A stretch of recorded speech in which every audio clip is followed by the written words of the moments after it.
sistem tilang elektronik atau Electronic Traffic Law Enforcement (ETLA) kembali menjadi perbincangan publik.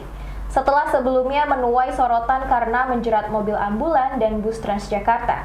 Kini kamera ETLA kembali dipertanyakan usai terekam mengeluarkan bukti tilang pada sepeda motor yang sedang dipindahkan oleh seorang tukang parkir.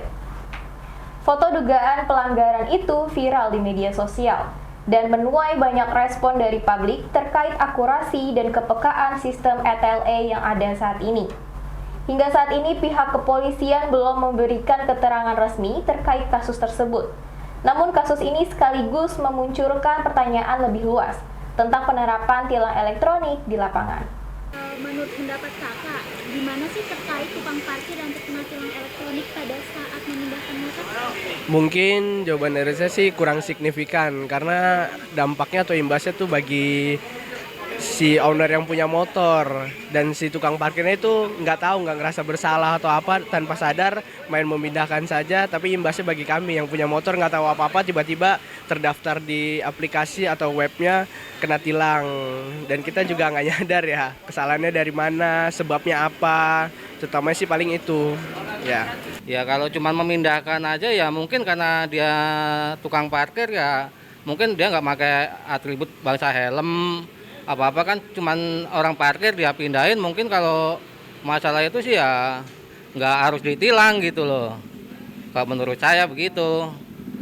Karena dia sebagai juru parkir dia pun istilah kata untuk merapikan kendaraan yang mungkin yang parkir karena berantakan apa kurang disiplin, orang sembarangan parkir, itu udah jadi kewajiban dia. Tapi kalau untuk ditilang menurut saya sih kurang setuju saya juga.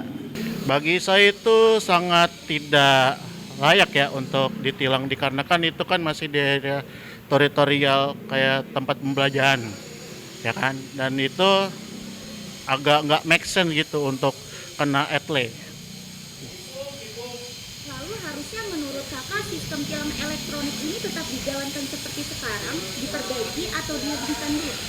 Untuk masalah sistematis ETLA untuk saat ini lebih baik diperbaiki terlebih dahulu, dikarenakan banyak juga kayak mobil-mobil prioritas seperti ambulan dan sebagainya itu terkena ETLA, dan itu juga kan seharusnya tidak terkena dikarenakan itu sangat emergensi dan juga sangat untuk tidak kena untuk ditilang.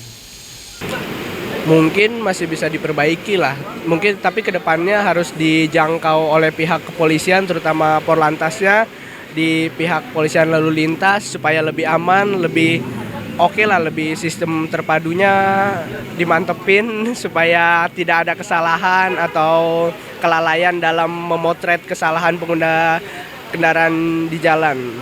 Ya kalau menurut saya sih tilang elektronik ini kalau ini sih nggak apa-apa dilanjutkan, cuman kan harus ada tab-tabnya yang khusus, apa di lampu merah, apa istilah kata jalan-jalan protokol, itu kalau menurut saya sih begitu. Tapi kalau untuk istilah kata kayak juru parkir dia misalkan kayak di Alpamidi karena dia kurang rapi apa gimana, itu sih kalau menurut saya untuk ditilang nggak bagus. Sistem tilang elektronik ini lebih banyak manfaatnya atau malah bikin bingung masyarakat, Pak? Ya mungkin kalau sebagian masyarakat yang tahu mungkin dia memahami, tapi kalau masyarakat yang nggak tahu mungkin dia malah lebih bingung dengan adanya tilang elektronik ini. Kalau yang tahu sih mungkin ya dia sadar, dia pun harus sadar kalau emang dia misalkan ngelakuin pelanggaran. Kalau kayak sekarang nih lagi ada operasi nih masalah pajak kendaraan. Ya kalau dia ngerasa kendaraannya emang mati, dia kena tilang ya wajar. Tapi kalau namanya istilah kata tilang untuk juru parkir, kalau menurut saya sih kurang bagus. Untuk ETLA itu sebenarnya sangat produktif ya bagi saya ya, dikarenakan kan tidak ada namanya razia-razia yang membuat kita kemacetan di ibu kota ini.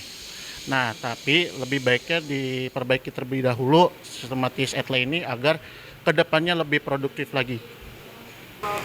Mungkin dua-duanya ada ya, manfaatnya bagi kepolisian lebih mudah untuk memvideokan atau mencetak kesalahan bagi pengguna jalan atau sepeda motor atau mobil, terutama mobil ya yang jarang pakai seat belt atau pengguna motor yang jarang pakai helm. Mungkin dulu kan isu-isunya cuman tilangnya yang kendaraan roda 4 yang seat belt, tapi sekarang udah banyak motor juga kena. Nah, dampak bagi diri sendiri juga paling apes aja sih bagi diri kita. Misalnya kita baru keluar rumah yang biasanya nggak ada, tiba-tiba kena jepret. Sebenarnya lebih menguntungkan ke pihak kepolisian sih daripada pengguna jalannya. Soalnya terutama kan yang lebih dahulin kan itu kepentingan negara ya, si polisinya itu.